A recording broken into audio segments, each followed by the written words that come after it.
स्वागत है आपका एक और रोमांचक किस्से में शर्लक होम की दुनिया से। आज हम लेके आए हैं एक और दिलचस्प कहानी, बॉस्कम वैली का रहस्य। एक कातिल जो अंधेरे में छुपा है, एक रहस्य जो सिर्फ होम्स का तेज दिमाग ही सुलझा सकता है। तो चलिए इस रोमांचक सफर की शुरुआत करते हैं और देखते हैं कैसे होम्स और वॉटसन मिलकर इस गुत्थी को सुलझाते हैं। एक सुबह मैं और मेरी पत्नी नाश्ता कर रहे थे जब नौकरानी एक टेलीग्राम लेकर आई। यह शर्लक होम का खत था। क्या तुम कुछ दिनों के लिए फ्री हो? मुझे बॉस्कम वैली के मर्डर केस के लिए बुलाया गया है। तुम मेरे साथ चलो तो अच्छा रहेगा। हवा और नज़ारे बेहतरीन हैं। पैडिंगटन से 11:15 की ट्रेन है। मेरी पत्नी ने कहा, तुम्हें जाना चाहिए। तुम्हें थोड़ा बदलाव भी मिलेगा और तुम शर्लक के केसेस में हमेशा दिलचस्पी रखते हो। मुझे ये सुनकर अच्छा लगा और मैं जल्दी से सामान बांधकर पैडिंगटन स्टेशन के लिए निकल गया। प्लेटफॉर्म पर होम्स अपने लंबे और गहरे रंग के लहराते स्लेटी लबादे में चल रहा था। वॉटसन, तुम आए, ये बहुत अच्छा किया, होम्स ने कहा। मुझे अपने साथ एक भरोसेमंद दोस्त मिल गया। तुम सीट ले लो और मैं टिकट लेकर आता हूँ।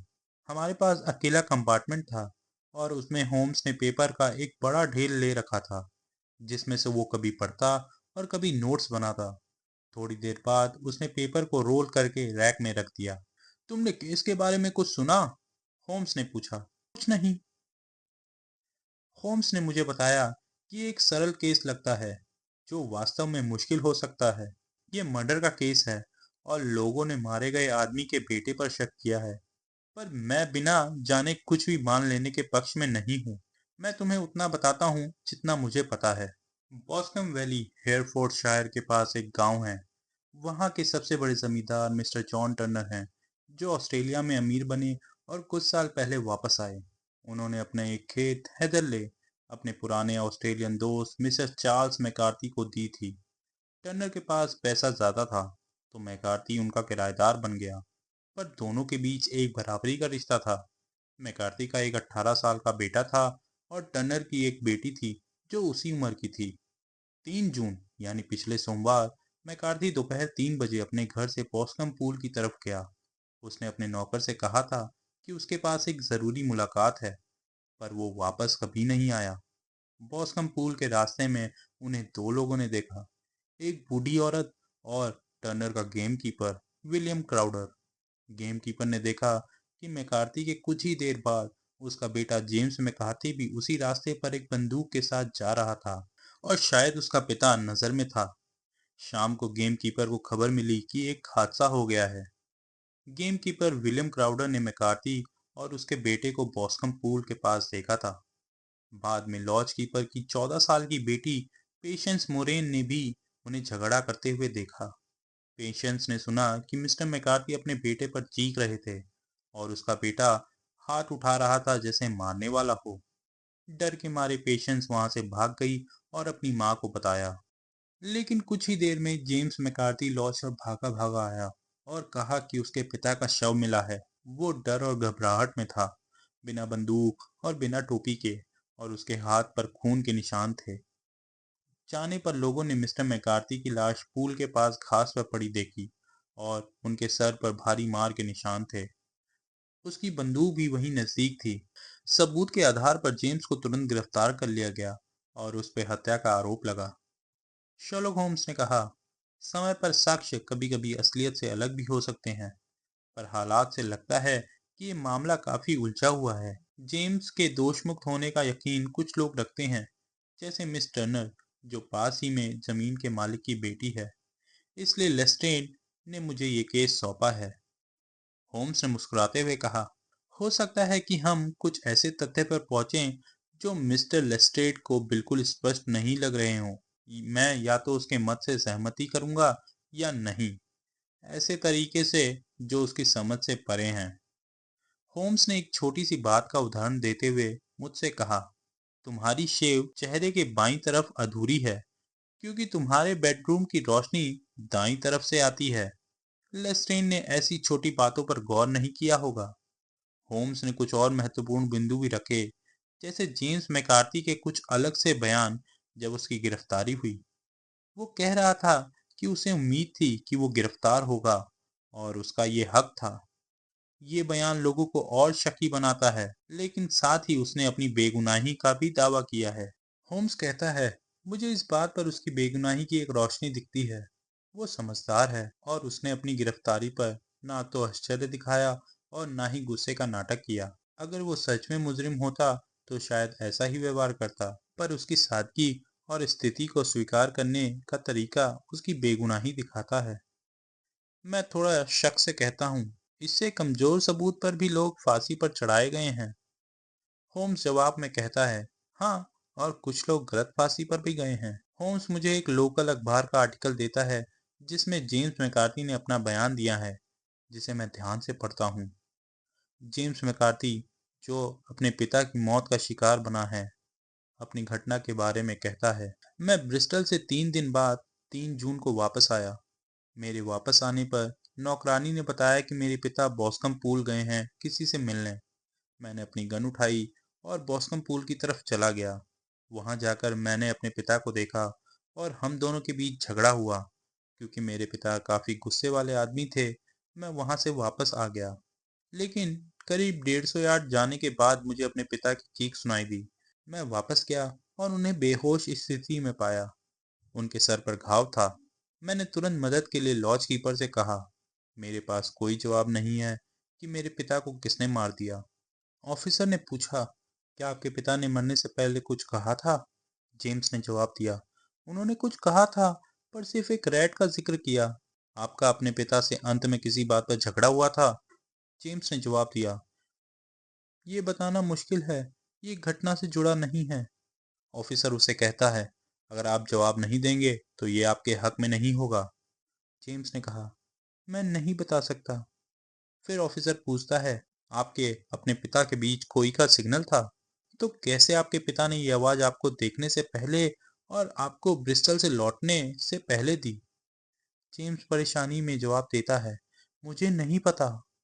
ऑफिसर ने पूछा, जब आप अपने पिता की आवाज सुनकर वापस आए, क्या कुछ ऐसा देखा जो आपको शक दे? मुझे कुछ याद नहीं। जब मैं दौड़ता हुआ अपने पिता के पास आया तो मुझे बस उनका ही ख्याल था। पर मुझे याद है कि कुछ चीज जमीन पर थी, शायद एक स्लेटी कोट का टुकड़ा। जब मैंने अपने पिता को उठाकर उस जगह देखा तो वो चीज गायब थी। क्या आप कह रहे हैं कि वो चीज आपकी मदद के लिए जाने से पहले गायब हो गई थी? हाँ, वो चीज गायब थी। तो आप उस चीज की पहचान नहीं कर सकते? नहीं, बस ऐसा लगा कि कुछ था। वो चीज लाश से कितनी दूर थी? लगभग 12 यार्ड्स। और जंगल के किनारे से कितनी दूर थी? वो भी लगभग उतनी ही दूर थी। तो अगर वो चीज गायब हुई थी तो आपके पीछे होने के बावजूद वो गायब की गई थी। ये पूरा सवाल जवाब था जेम्स मैकार्थी का। मैं पढ़ता हूँ, ऑफिसर ने नौजवान मैकार्थी पर काफी कठोर टिप्पणी की है। उसने उसके पिता के संदेश करने और बातचीत के विवरण ना देने पर सवाल उठाया है, जो उसके खिलाफ जाता है। होम्स मुस्कुराते हुए कहता है, तुमने और ऑफिसर ने उन बातों पर गौर किया जो उसके खिलाफ जाती हैं। अगर उसने अपनी कहानी बनाई होती तो जज को अपनी तरफ करने का कोई बहाना बताता, मगर जो उसने कहा वो सच हो सकता है। हम इस केस को उस नजरिए से देखेंगे और देखेंगे कहाँ तक ये हमें ले जाता है। फिर होम्स ने अपनी पॉकेट बुक निकाल कर कहा, अब और कुछ नहीं, सिर्फ दुर्घटना स्थल तक पहुंचने दो। जब हम रॉस के स्टेशन पर पहुंचते हैं तो हमें लेस्टेड मिलता है, जो स्कॉटलैंड यार्ड से था। वो हमको दुर्घटना स्थल पर ले जाने के लिए तैयार था। होम्स कहता है, इस केस में काफी उलझन है। लेस्टेड थोड़ा चौंकते हुए कहता है, मुझे तो समझ नहीं आया। केस बिल्कुल साफ है और जितना ज्यादा हम इसे समझते हैं उतना ही साफ होता जाता है। लेकिन एक औरत की बात को कोई नहीं काट सकता। उसने तुम्हें यहाँ बुलाया है। उसके बाद हम अपने होटल की तरफ चल देते हैं और वहाँ जैसे ही हम अपने कमरे में पहुँचते हैं, एक खूबसूरत लड़की मिस टर्नर रूम में दौड़ती हुई आती है। वो कहती हैं, मिस्टर होम्स, मैं जानती हूँ कि जेम्स ने ये नहीं किया। मैं चाहती हूँ कि आप ये काम करने से पहले जान लें कि मुझे पूरी तरह से यकीन है। होम्स कहता है, हम पूरी कोशिश करेंगे मिस टर्नर, और मैं आपको यकीन दिलाता हूँ कि सब कुछ समझने के बाद हम आपकी मदद करेंगे। मिस टर्नर पूछती है। आपने सभी गवाही पढ़ी है, क्या आपने कोई गलती देखी? क्या आप नहीं सोचते कि वो बेगुनाह है? होम्स ने कहा, मुझे लगता है कि ये बहुत मुमकिन है। मिस टर्नर ने खुशी से कहा, देखा, आप सुन रहे हैं, वो मुझे उम्मीद दे रहे हैं। लेस्ट्रेन ने अपने कंधे उचकाकर कहा, मुझे लगता है कि मेरे दोस्त ने अपना फैसला करने में थोड़ी जल्दी कर दी है। मिस टर्नर फिर से कहती हैं, लेकिन वो सही है, जेम्स ने ये नहीं किया, और उनके पिता के बीच जो झगड़ा था वो इसलिए था क्योंकि मैं उसमें शामिल थी। होम्स ने पूछा, कैसे? मिस टर्नर ने जवाब दिया, मिस्टर मैकार्थी चाहते थे कि मैं और जेम्स शादी करें, पर जेम्स छोटा है और उसने जिंदगी का इतना अनुभव नहीं किया था। होम्स ने पूछा, आपके पिता वो इस शादी के लिए तैयार थे? नहीं, उन्हें भी ये शादी नहीं पसंद थी। आपके पिता के बारे में कोई और बात? जी, वो बीमार हैं। डॉक्टर कह रहे हैं कि उनका नर्वस सिस्टम बिल्कुल टूट गया है। होम्स ने सोचकर कहा, विक्टोरिया, ये जरूरी है। मिस टर्नर ने कहा, जी हाँ, वही जहां मेरे पिता ने अपना पैसा कमाया था। होम्स ने कहा, शुक्रिया मिस टर्नर, आपने मेरी मदद की है। होम्स कहता है, कल अगर कोई नई बात मिली तो मुझे जरूर बताना। आप शायद जेम्स से मिलने जेल जाएंगी, तो उससे कह दीजिएगा कि मैं उसकी बेगुनाही जानता हूँ। मिस टर्नर ने कहा, अभी तो मैं घर जा रही हूँ क्योंकि मेरे पिता बहुत बेचैन हैं। भगवान आपका साथ दे। जब वो चली जाती है, लेस्ट्रेड कहता है, होम्स, तुमने क्यों ऐसी उम्मीद जगाई जो तुम पूरी नहीं कर सकते? ये तो नाइंसाफी है। मुझे लगता है कि मैं जेम्स मैकार्थी को बेगुनाह साबित कर दूंगा। क्या तुम्हारे पास उससे मिलने का ऑर्डर है? लेस्ट्रेड कहता है, हाँ, सिर्फ हम दोनों के लिए। होम्स कहता है, फिर हम हेयरफोर्ड जाकर उससे आज रात ही मिल सकते हैं। चलो वॉटसन। मैं उनके साथ स्टेशन गया और फिर छोटे से शहर की गलियों में घूमते हुए होटल वापस आया। वहां सोफे पर लेटे हुए मैंने एक नोवेल पढ़ने की कोशिश की, लेकिन कहानी इतनी बेकार थी कि मेरा ध्यान बार बार कहानी से हटकर उस दिन की घटनाओं पर जा रहा था। अगर नौजवान मैकार्थी की कहानी सच्ची थी, तो क्या ऐसा कुछ भयंकर हो सकता है जो उसने अपने पिता से जुदा होने के बाद देखा? मैंने अपने मेडिकल अनुभव को इस्तेमाल करते हुए सर्जन की रिपोर्ट पढ़ी। उसमें कहा गया था कि मैकार्थी के पिता के सर के पिछले हिस्से पर एक भारी झटका लगा था, जो पहले से ज्यादा नौजवान मैकार्थी के हक में था, क्योंकि अगर वो आमने सामने लड़ रहे थे तो ये झटका पीछे से नहीं लगना चाहिए था। फिर एक और अजीब बात थी, जो मरते समय मैकार्थी ने रैट का जिक्र किया था। क्या ये कुछ समझाने की कोशिश थी? यहाँ तक कि एक स्लेटी कपड़े की बात भी थी, जिससे लगता है कि कातिल ने अपने कोट से गिराया और फिर वापस आके उसे ले गया। शर्लॉक होम के बारे में मुझे पूरा विश्वास था, और हर नए तथ्य ने मुझे इस केस में उसकी जांच को सही साबित कर दिया। होम्स रात को वापस आया, पर लेस्ट्रेड उसके साथ नहीं था। होम्स कहता है, मौसम ठीक है, मगर हमें जमीन को अच्छे से देखना होगा। मैं कार्ती से मिलने गया था, लेकिन उससे कोई फायदा नहीं हुआ। मैंने पूछा, क्या उसने कुछ बताया? होम्स जवाब देता है, कुछ नहीं। पहले लगा था कि वो कुछ छुपा रहा है, पर अब लगता है कि वो भी इस पहेली में उतना ही हैरान है। होम्स फिर मैकार्थी के व्यक्तिगत जीवन के बारे में बताता है।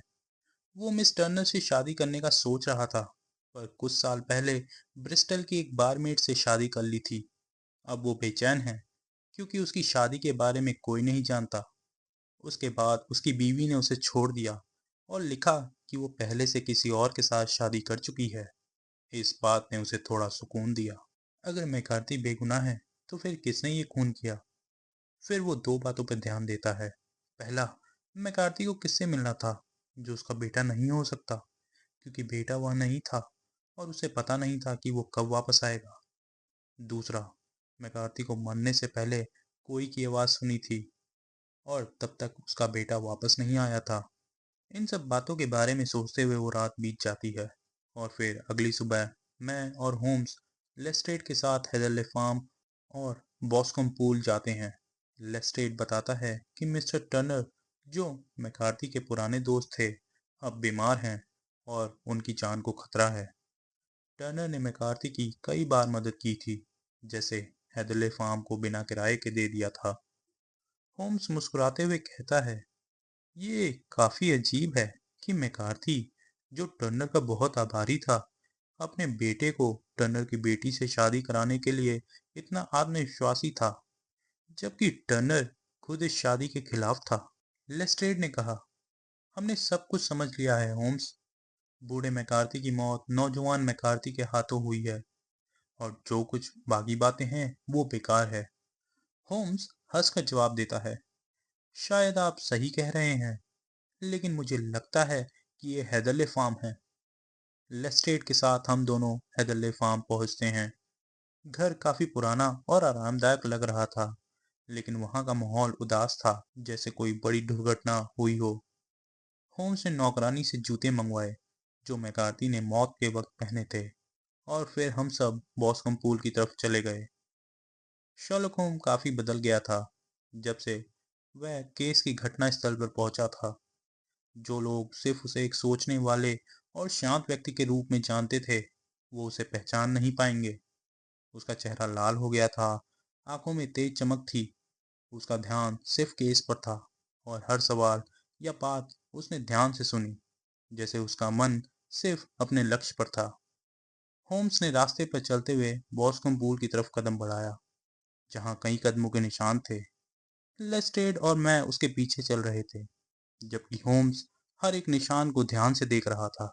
बॉस्कम पूल एक छोटा सा तालाब था, जिसमें एक तरफ हेदरले फार्म्स और दूसरी तरफ मिस्टर टर्नर की जमीन थी। वहां एक पतला रास्ता था, जहां पहले जमीन पर पड़ा हुआ शरीर मिला था। लेस्ट्रेड ने उस जगह को दिखाया जहां मैकार्थी का शरीर मिला था, और होम्स ने उस जमीन पर ध्यान से देखते हुए कई नई बातें समझी। होम्स ने पूछा, आप पूल में क्यों गए थे? लेस्ट्रेड ने जवाब दिया, शायद कोई हथियार या दूसरा सबूत मिल जाता। होम्स ने कहा, आपके बाएं पांव का मुड़ना यहाँ सब जगह है। ये तो आसान है, अगर मैं पहले आया होता तो।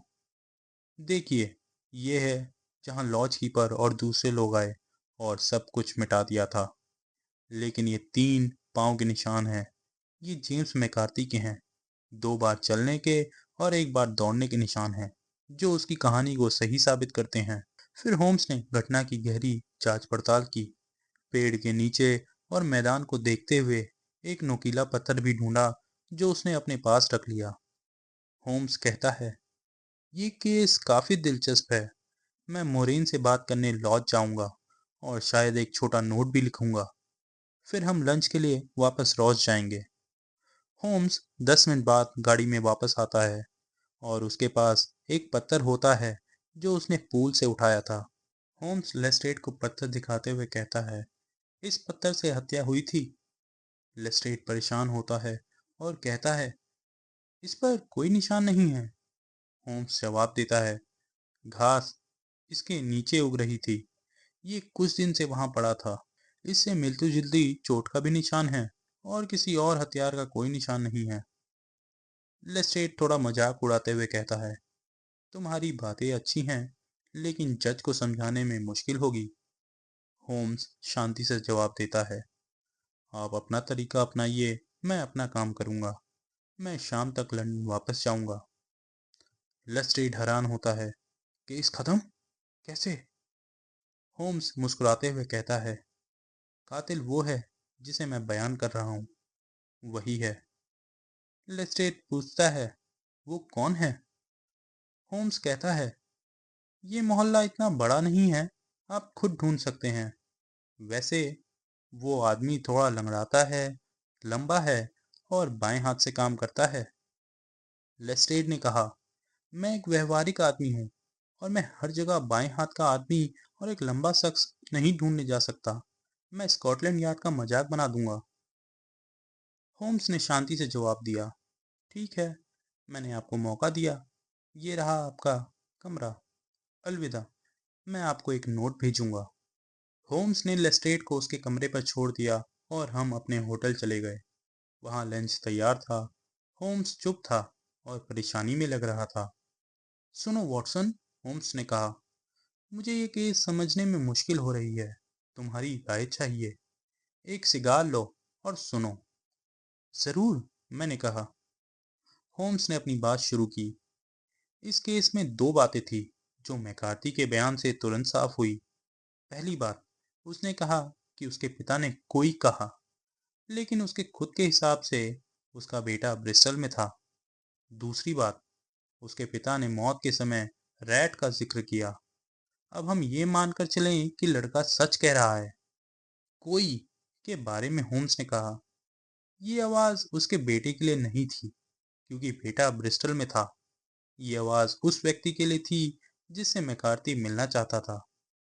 कोई एक ऑस्ट्रेलियन आवाज है जो वहां के लोग इस्तेमाल करते हैं। इससे ये साबित होता है कि मैकार्थी जिससे मिलने आया था वो शख्स भी ऑस्ट्रेलिया से था। होम्स ने अपनी जेब से एक पेपर निकाला और टेबल पर रख दिया। ये विक्टोरिया कॉलोनी का मैप है, उसने कहा। मैंने कल रात ब्रिस्टल से ये मंगवाया था। फिर होम्स ने अपने हाथ से मैप का एक हिस्सा ढक दिया और कहा, अब तुम क्या पढ़ रहे हो? अरेट, मैंने कहा। अब? होम्स ने अपना हाथ उठाया। बेलारेट, मैंने जवाब दिया। बिल्कुल, ये वो शब्द था जो आदमी ने कहा, और उसका बेटा सिर्फ आखिरी दो शब्द सुन पाया। वही अपने खुद के कातिल का नाम कह रहा था, बेलारेट का आदमी। ये तो कमाल है, मैंने कहा। ये तो बिल्कुल साफ है। अब तुम देख रहे हो, मैंने केस को काफी अलग बना दिया है। स्लेटी कोट वाला ऑस्ट्रेलियन जो बेलारेट से है। बिल्कुल। अब हमारी आज की यात्रा से मैंने कुछ छोटी छोटी जानकारी निकाली जो मैंने लेस्ट्रेड को दी थी, जिससे दोषी का पता चले। लेकिन तुमने ये कैसे जाना? तुम्हें मेरे तरीके पता हैं। ये छोटी छोटी बातों के निष्कर्ष पे आधारित है। होम्स कहता है, उसकी लंबाई का अंदाजा आप उसकी चाल से लगा सकते हैं। उसके जूते भी इस बात का सबूत हैं। मैंने पूछा, पर उसका लंगड़ापन, यानी वो लंगड़ाता है, ये कैसे? होम्स जवाब देता है, उसके दाएं पांव का निशान छोटा है, मतलब वो लंगड़ाता था। फिर होम्स बताता है, उसके बाएं हाथ का होना भी जरूरी है। जो चोट उसके पिता को लगी थी वो बाएं तरफ पर थी, और उसका स्रोत बाएं हाथ का इंसान ही हो सकता है। उसने वो सब कुछ एक पेड़ के पीछे छुप कर किया था। मैंने वहां एक सिगार की राख पाई जो इंडियन सिगार थी। मैंने तंबाकू की राख पे अनुसंधान किया है, इसलिए मैं ये पहचान सकता हूँ। और फिर होम्स सिगार होल्डर के बारे में कहता है। मैंने देखा कि वो सिगार उसने सीधे मुंह से नहीं ली थी। वो होल्डर का इस्तेमाल करता था और नोक को काटा गया था। इससे पता चलता है कि उसने नुकीले पेन नाइफ से काटा था। तभी होटल के वेटर ने दरवाजा खोला और एक मेहमान को अंदर बुलाया। वो आदमी अजीब और प्रभावित करने वाला था। उसका चलना धीरे धीरे और झुककर था, पर उसकी जंगली दाढ़ी और कठोर चेहरे से उसके शरीर की ताकत दिखाई देती थी। उसका चेहरा सफेद और उसके होठों के कोने नीले पड़ गए थे, जो एक खतरनाक बीमारी का संकेत थे। होम्स ने कहा, कृपया बैठिए मिस्टर टर्नर। उस आदमी ने जवाब दिया, लॉज कीपर ने आपका पत्र दिया था। आपने कहा था यहाँ मिलना बेहतर होगा। होम्स ने कहा, मैं जानता हूँ मैकार्थी के बारे में। वो पुराना आदमी अपने चेहरे को हाथों में छुपाकर बोला, भगवान मेरी मदद करे, लेकिन मैं कभी नहीं चाहता था वो नौजवान नुकसान में आए। अगर कोर्ट में वो खतरे में होता तो मैं सच बोल देता। होम्स ने कहा, मैं खुशी से सुन रहा हूँ कि आप इस बात को समझ रहे हैं। अगर आपकी बेटी की वजह से ये केस नहीं होता तो मैं अब तक इस बात को नहीं खोलता। लेकिन मैकार्थी को बचाना जरूरी है। बूढ़े टर्नर ने कहा, मैं मरने वाला हूँ, डायबिटीज का शिकार हूँ। मेरे डॉक्टर का कहना है कि 1 महीने से ज्यादा नहीं जीऊंगा। फिर भी मैं अपने घर में मरना चाहता हूँ, जेल में नहीं। होम्स ने कहा, बस सच्चाई बताइए। मैं लिखूंगा और वॉटसन गवाह होकर साइन करेगा। अगर जरूरत पड़ती है तो मैं इस बयान का इस्तेमाल करूंगा। टर्नर ने कहा, मैकार्थी एक शैतान था, मेरी जिंदगी को बर्बाद कर दिया। मैं आपको बताता हूँ कैसे वो मेरी जिंदगी में आया। मैं 1860 में एक जवान था, बेचैन और जोशीला, जो हर काम में हाथ डालता था, गलत लोगों के साथ आ गया, शराब पी और अपने काम में भी नुकसान उठाया। फिर जंगल में चला गया और हाईवे पर चोरी करने लगा। हम 6 लोग थे और एक ऐसी जिंदगी जी रहे थे जिसमें स्टेशन और वैगन को लूटना आम बात थी। मैं ब्लैक जैक ऑफ बेलारेट के नाम से जाना जाता था। एक दिन एक सोने का काफिला आया बेलारेट से मेलबर्न और हमने उस पर हमला किया। 6 पुलिस वाले और 6 हम थे। काफी मुश्किल लड़ाई थी, लेकिन हमने 6 पुलिस वालों को पहले ही मार गिराया। हमारे 3 दोस्त मारे गए, लेकिन हमने सोना ले लिया। मैंने वैगन ड्राइवर मैकार्थी को मारने का सोचा था, पर ना जाने क्यों मैंने उसे छोड़ दिया। वो दिन वो भूल नहीं पाया। उसने मेरी शख्सियत याद कर ली थी। हम सोना लेकर इंग्लैंड आ गए और यहाँ शांति से रहने लगे। मैंने एक जमीन खरीदी, शादी की और एक बेटी एलिस हुई। जब वो बच्ची थी तो उसने मुझे सही रास्ता दिखाया। मैंने अपनी पुरानी जिंदगी को भूलकर नई जिंदगी शुरू की, लेकिन फिर मैकार्थी ने मेरे पीछे अपना हाथ डाला। मैं एक निवेश के लिए शहर गया था, तब मुझे मैकार्थी मिला, बिना कोट और जूते के। वो बोला, हम तुम्हारा परिवार बन जाएंगे, मैं और मेरा बेटा। अगर तुम हमें रखोगे तो अच्छा, नहीं तो इंग्लैंड में हमेशा एक पुलिस वाला होता है। वो दोनों मेरे शहर आए और मेरी जमीन पर बिना किराए रहने लगे। मेरे लिए कोई चैन नहीं था। हर जगह उनका चेहरा मेरे सामने था। जैसे जैसे एलिस बड़ी हुई, मुझे ज्यादा डर था कि वो मेरी पुरानी कहानी ना जान ले। मैकार्थी हर चीज चाहता था और मैं उसे कुछ भी दे देता, जैसे जमीन, पैसा और घर। फिर उसने एक चीज मांगी जो मैं नहीं दे सकता था।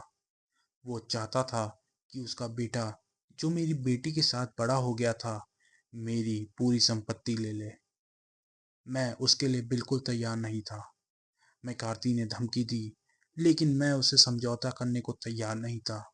हम दोनों मिलने वाले थे बॉस्कैम पूल पर, अपने बीच बात करने के लिए। मैकार्थी खतरनाक आदमी था। मैं अपनी बेटी को उस बुरे आदमी के हाथ से बचाना चाहता था। उसका चेहरा और उसकी बातों से मुझे अपनी बेटी की इज्जत खतरे में दिखाई देने लगी। मैंने सोचा, अगर मैं उसे खामोश कर दूं तो मेरी बेटी और मेरी यादें बच सकती हैं। मैंने उसे मार दिया और मुझे उसका कोई पछतावा नहीं है। मैं जानता हूं कि मैंने गलत किया, लेकिन अपनी बेटी के लिए ये कदम उठाना जरूरी था। होम्स ने कहा, तुम्हें अपने काम का जवाब देना होगा। तुम्हारा बयान मेरे पास रहेगा। अगर मैकार्थी को सजा मिलती है तो मैं इसे इस्तेमाल करूंगा। अगर नहीं तो ये कभी किसी के सामने नहीं आएगा। तुम्हारा राज हमारे साथ रहेगा, चाहे तुम जिंदा हो या मौत के बाद। बूढ़े आदमी ने कहा, भगवान तुम्हारा भला करे। तुम्हारे जीवन की अंतिम घड़ियां आसान होंगी, जैसे तुमने मेरी मदद की है। उसके बाद वो बूढ़ा आदमी वहां से चला गया। होम्स काफी देर शांत रहा और फिर बोला, हमारे साथ ऐसा क्यों होता है? ये कैसे फैसले हैं? हमें समझ नहीं आता। जेम्स मैकार्थी को कोर्ट ने छोड़ दिया, होम्स के द्वारा दिए गए तथ्यों के आधार पर। टर्नर की 7 महीने बाद मौत हुई और अब उनके बेटा बेटी अपनी जिंदगी में शांति से जीने वाले थे, बिना अपने पिता का सच जाने। तो दोस्तों, इस तरह शर्लॉक होम ने अपने तेज दिमाग और सूझबूझ से एक और रहस्य सुलझा दिया। अगर आपको ये कहानी पसंद आई हो तो वीडियो को ज़रूर लाइक करें, अपने दोस्तों के साथ शेयर करें और हमारे चैनल को सब्सक्राइब करना ना भूलें, ताकि आपको और भी रोमांचक कहानियाँ सुनने को मिलती रहे। धन्यवाद और जल्द मिलते हैं एक नए किस्से के साथ।